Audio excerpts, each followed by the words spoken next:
ठाकरे बंधूंच्या युतीची अखेर घोषणा झाली आहे। राज ठाकरे यांनी आम्ही दोघे बंधू हे मुंबई महानगरपालिकेची निवडणूक एकत्र लढणार असं जाहीरही केलं। यावेळेला बोलत असताना मराठी माणसाला आणि मुंबईला पाठिंबा देण्याचं आवाहन देखील राज ठाकरेंनी केलंय। तर राज ठाकरेंच्या विधानाचा चंद्रशेखर बावनकुळेंनी मात्र समाचार घेतलाय।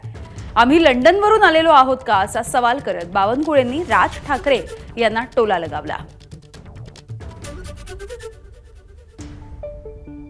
माझी निघताना फक्त एकच छोटी विनंती आहे, ज्यांचं मुंबईवरती, महाराष्ट्रावरती, मराठी माणसावरती प्रेम आहे अशा सर्व माझ्या पत्रकार बांधवांना, भगिनींना माझी विनंती आहे की आमच्या पाठीमागे उभे राहा।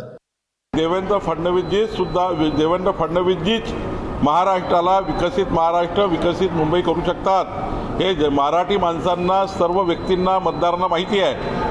आणि आम्ही सर्व मराठी माणसं आहोत, कोणी मराठी इंग्रजी लोक नाही आहोत। आम्ही इंग्रजी आहोत का? लंडनमधून आलो का इकडे? महाराष्ट्राचे मराठी माणसं आहोत आम्ही। महायुतीमधले सर्वच लोक मराठी माणसं आहेत आणि त्यामुळं मराठी करून मराठी भाषेचा सुद्धा तुम्ही त्या ठिकाणी अपमान केलाय। एबीपी माझा, उघडा डोळे बघा नीट।